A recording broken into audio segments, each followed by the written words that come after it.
Hi ಎಲ್ಲರಿಗೂ ನಮಸ್ಕಾರ. Welcome to my YouTube channel ಕನ್ನಡತಿಯ ಕಥಾಸುಧೆ. ದಯವಿಟ್ಟು ನಮ್ಮ ಚಾನಲ್ ಸಬ್ಸ್ಕ್ರೈಬ್ ಮಾಡಿಕೊಳ್ಳಿ. ಹೊಸ ಲೇಖಕರನ್ನು ಪ್ರೋತ್ಸಾಹಿಸಿ. ಜೀವವೇ ಪ್ರೀತಿಸು ಜೀವ ಹೋಗುವಂತೆ ಭಾಗ 44. ರಜತ್ ಕೈಗೆ ಬೇಡಿ ಹಾಕಿ ಜೀಪಿನಲ್ಲಿ ಕೂರಿಸಿದ್ದಾರೆ. ಬಂಧಿಸಿದವ ಬೇರೆ ಯಾರೂ ಅಲ್ಲ, ಸ್ವತಃ ಧೃತಿ ತಂದೆ. ಅವನ ಕಣ್ಣೊಡನೆ ಓಡಿ ಬಂದಳು ಧೃತಿ. ರಜತ್, ಏನಿದು? ನಿಮ್ಮನ್ನು ಯಾಕೆ ಅರೆಸ್ಟ್ ಮಾಡಿದ್ದಾರೆ? ನನಗೇನು ಅರ್ಥ ಆಗ್ತಾ ಇಲ್ಲ. ಒಂದೇ ಸಮನೆ ಪ್ರಶ್ನೆ ಮಾಡುತ್ತಿದ್ದಳು. ಮೊದಲೇ ಕೋಪದಲ್ಲಿದ್ದ ವಾವ. ನನ್ನೇನು ಕೇಳ್ತೀಯ? ಹೋಗಿ ನಿಮ್ಮಪ್ಪನ ಕೇಳು ಎಂದು ಮೂತಿ ಮುರಿವಿ ಕುಳಿತ. ಸರ್, ಇವರನ್ನು ಯಾಕೆ ಅರೆಸ್ಟ್ ಮಾಡಿದ್ದೀರಾ? ಇವರೇನು ತಪ್ಪು ಮಾಡಿದ್ದಾರೆ? ತನ್ನ ತಂದೆ ಎದುರು ಪ್ರಶ್ನೆ ಮಾಡಿದಳು ಧೃತಿ. ಅದು ನಿನಗೆ ಬೇಕಾಗಿಲ್ಲ, ಹೊರಡು ಎಂದರು. ಯಾಕೆ ಸರ್? ನನಗೆ ತಿಳಿದುಕೊಳ್ಳುವ ಹಕ್ಕಿದೆ. ತಾನು ಜೋರು ಮಾಡಿದಳು. ಯಾವ ಹಕ್ಕಿದೆ? ಗೊತ್ತಿದ್ದು ಕೇಳುವ ತಂದೆಗೆ ಏನು ತಾನೇ ಹೇಳಿದಳು.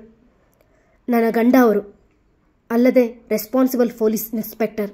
ಅವಳ ಮಾತಿನಲ್ಲಿ ಗಂಭೀರತೆ ಇತ್ತು. ಹೋ, ಅವನು ನಿನ್ನ ಗಂಡನೋ? ಹಾಗಿದ್ರೆ ತಿಳಿದುಕೊಳ್ಳಲೇಬೇಕು. ಅವನೂ ಸಹ ಶಿಕ್ಷಕಿಯ ಮೇಲೆ ಬಲಾತ್ಕಾರಕ್ಕೆ ಪ್ರಯತ್ನ ಪಟ್ಟಿದ್ದಾನೆ. ಅಷ್ಟಲ್ಲದೆ ತನ್ನ ತಡೆಯಲು ಬಂದ ಅವಳ ತಂದೆಯ ಮೇಲೆ ಹಲ್ಲೆ ಮಾಡಿದ್ದಾನೆ. ವ್ಯಂಗ್ಯವಾಗಿ ನುಡಿದರು Rajashekar. No sir, he can't. ಅವರು ಹಾಗೆ ಮಾಡೋದಕ್ಕೆ ಸಾಧ್ಯ ಇಲ್ಲ. ಅಕ್ಷರಶಃ ಕಿರುಚಿಬಿಟ್ಟಳು. ಅದೆಲ್ಲ ಕೋರ್ಟಲ್ಲಿ ಮಾತಾಡಿ, ಈಗ ನಮ್ಮ ಕೆಲಸ ಮಾಡಲು ಬಿಡಿ ಎಂದವರು ತಮ್ಮ ಜೀಪ್ ಏರಿ ಹೊರಟರು. ಏನು ಧೃತಿ ಇದು? ಇಂಥ ಶಾಕ್? ಅವಳ ಗೆಳತಿಯರು ಬಂದಾಗಲೇ ವಾಸ್ತವಕ್ಕೆ ಬಂದಳು. ನೀವೆಲ್ಲ ಇಲ್ಲೇ ಇರಿ, ಅದೇನು ಕೇಸ್ ಅಂತ ಡೀಟೇಲಾಗಿ ನಾನು ನೋಡ್ತೀನಿ. ಅನಿಹರ್ಷ, ಒಬ್ಬರನ್ನ ನನ್ನ ಜೊತೆ ಕಳಿಸು ಪ್ಲೀಸ್. ಬೈಕಿನಲ್ಲಿ ಹೋದರೆ ಬೇಗ ರೀಚ್ ಆಗ್ಬೋದು ಎಂದು ಹೇಳಿದಳು. ಲೇ, ನಾವೆಲ್ಲ ಬರ್ತೀವಿ. ಅಲ್ಲೇನಾಗುತ್ತೋ, ನಾವೆಲ್ಲ ಇದ್ದರೆ ಅವರು ಮೆತ್ತಗಾಗ್ತಾರೆ. ಲಾವಣ್ಯ ಅವಳೊಬ್ಬಳನ್ನೇ ಕಳಿಸಲು ಇಷ್ಟ ಇರಲಿಲ್ಲ. ಲೇ, ಬೇಡ ಕಣೆ, ನೀರು ಅನ್ನಂಗೆ ಎಲ್ಲ ಗೊತ್ತಿರುತ್ತೆ. ನಾನು ಮ್ಯಾನೇಜ್ ಮಾಡ್ತೀನಿ. ನೀವು ಅರೇಂಜ್ಮೆಂಟ್ ಮಾಡೋಕ್ಕೆ ಹೋಗಿ, ನಾಳೆ ಫಂಕ್ಷನ್ ಎಂದವಳ ಮಾತಿಗೆ ಇಷ್ಟ ಇಲ್ಲದೆ ಇದ್ದರೂ ಒಪ್ಪಿಗೆ ಕೊಟ್ಟರು ಗೆಳತಿಯರು. ಅದಷ್ಟು ಕಡಿಮೆ ಸಮಯದಲ್ಲಿ ಸ್ಟೇಷನ್ ತಲುಪಿದರು ಇಬ್ಬರು. ಮಾಮೂಲಿಯಂತೆ ಇತ್ತು ಸ್ಟೇಷನ್.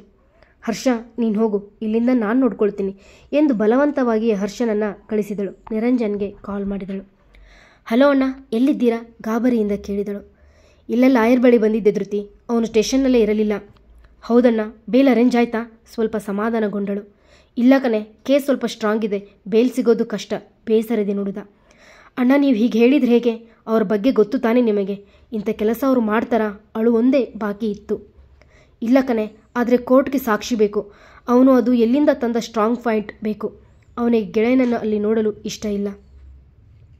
ಅಣ್ಣ, ನನಗೆ ಕೇಸ್ ಬಗ್ಗೆ ಒಂಚೂರು ಮಾಹಿತಿ ಇಲ್ಲ. ನನಗೆ ತಿಳಿಸಿದ್ರೆ ನಾನೇನೋ ಯೋಚನೆ ಮಾಡ್ಬೋದು. ಪಾಪ, ವಿಷಯವೇ ತಿಳಿದಿಲ್ಲ ಆಕೆಗೆ.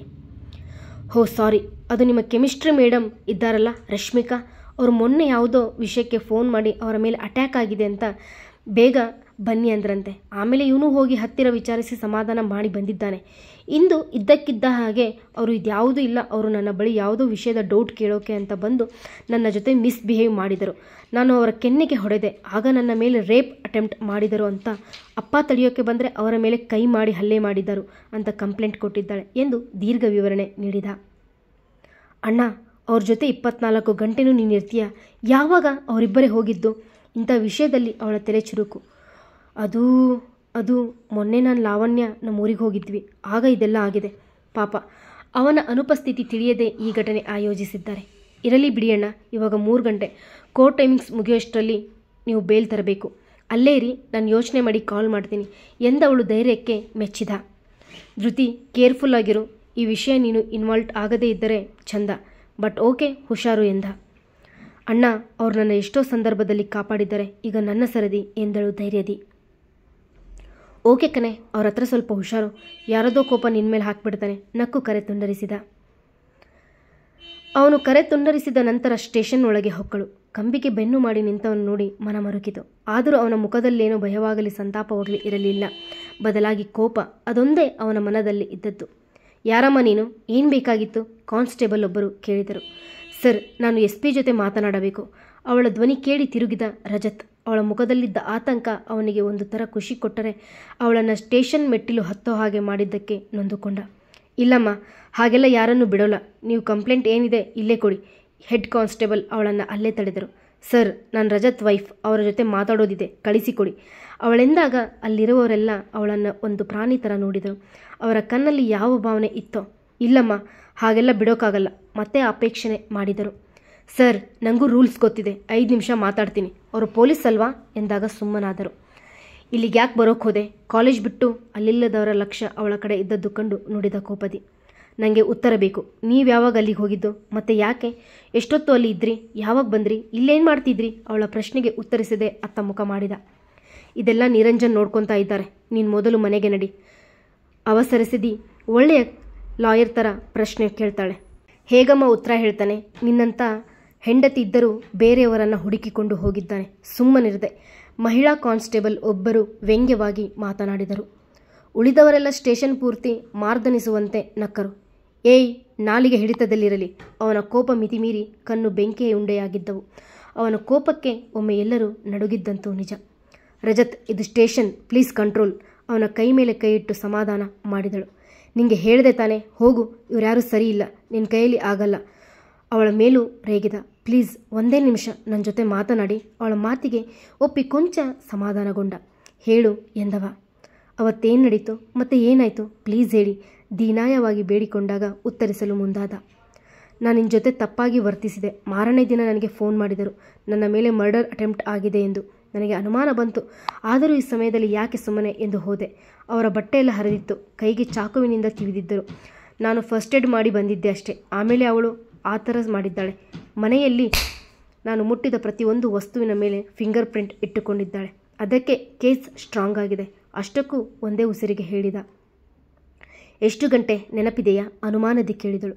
ನಾನು ಹೋಗಿದ್ದು ಮಧ್ಯಾಹ್ನ 1 ಗಂಟೆಗೆ, ಬಂದದ್ದು 2ಕ್ಕೆ. ಆಮೇಲೆ ಸ್ಟೇಷನ್ ಕಡೆಗೆ ಹೋಗಿದ್ದೆ ಎಂದ. ಡೋಂಟ್ ವರಿ ರಜತ್, ನಿಮ್ಮನ್ನು ಈಗಲೇ ಬಿಡಿಸಿಕೊಂಡು ಹೋಗುವೆ ಎಂದು ನಕ್ಕವಳವಳು. ಹೇಗೆ? ಅವಳ ಹತ್ತಿರ ಇಷ್ಟೊಂದು ಸಾಕ್ಷಿ ಇದೆ ಗೊತ್ತಾ? ಸ್ವತಃ ಅವನಿಗೆ ನಂಬಿಕೆ ಇಲ್ಲ. ರಜತ್, ನೀವು ಎಕ್ಸಲೆಂಟ್ ಕ್ರಿಮಿನಲ್ ಆಫೀಸರ್, ಬಟ್ ನಿಮ್ಮ ವಿಷಯದಲ್ಲಿ ನಿಮ್ಮನ್ನೇ ಬ್ಲಾಕ್ ಮಾಡಿದ್ದಾರೆ. ಇಷ್ಟು ಚಿಕ್ಕ ವಿಷಯ ನಿಮಗೆ ಹೇಗೆ ತಿಳಿಯಲಿಲ್ಲ? ನೋಡಿ, ಇನ್ನರ್ಧ ಗಂಟೆಯಲ್ಲಿ ನೀವು ಹೊರಗಿರ್ತೀರ ಎನ್ನುವುದರ ಒಳಗೆ ರಾಜಶೇಖರ್ ಅಲೆದಲ್ಲಿಂದಲೋ ಬಂದಿದ್ದರು. ಯಾರು ಈ ಹುಡುಗಿನ ಒಳಗೆ ಬಿಟ್ಟಿದ್ದು? ಜೋರಾಗಿ ಕೇಳಿದರು. ಬಿಡೋಕೆ ಇದು ಪ್ರೈವೇಟ್ ಪ್ರಾಪರ್ಟಿ ಅಲ್ಲ ಸರ್, ಪಬ್ಲಿಕ್ ಪ್ರಾಪರ್ಟಿ ಎಂದಳು. ಅಲ್ಲಿಂದ ಹೊರ ಹೋಗುವಾಗ ತನ್ನ ಅಪ್ಪನ ಕಡೆ ನಕ್ಕು ಹೋದಳು. ಅಣ್ಣ, ನೀವು ಇಷ್ಟು ಸ್ಲೋನಾ? ಎಷ್ಟು ಸ್ಟ್ರಾಂಗ್ ಪಾಯಿಂಟ್ ಇದೆ ಎಂದಳು ನಿರಂಜನ್ಗೆ ಕರೆ ಮಾಡಿ. ಏನದು ಧೃತಿ? ಆಸೆಯಿಂದ ಕೇಳಿದ.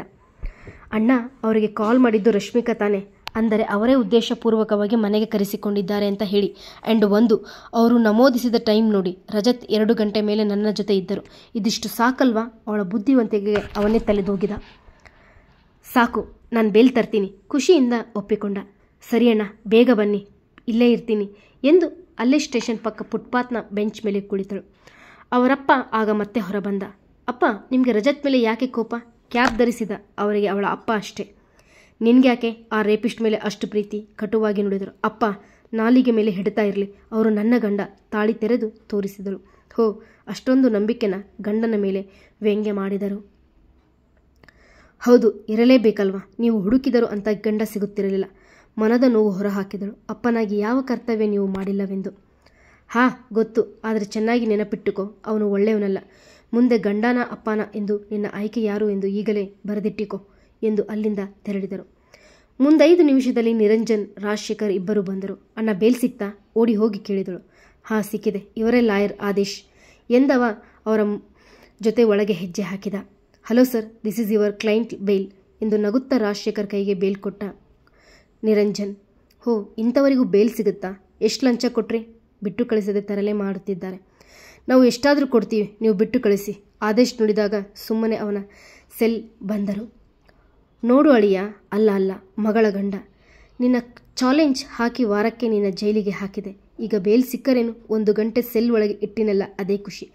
ಖಂಡಿತ ಮುದ್ದೆ ಮುರಿಯುವಂತೆ ಮಾಡಿಯೇ ತೀರುವೆ. ಅವನಿಗಷ್ಟೇ ಕೇಳುವಂತೆ ನುಡಿದರು. ನಾನು ನಿನ್ನ ಮಗಳ ಮುಖ ನೋಡಿ ಸುಮ್ಮನಿದ್ದೆ. ನೀವೇ ಗೇಮ್ ಸ್ಟಾರ್ಟ್ ಮಾಡಿದ್ದೀರಾ? Let's play.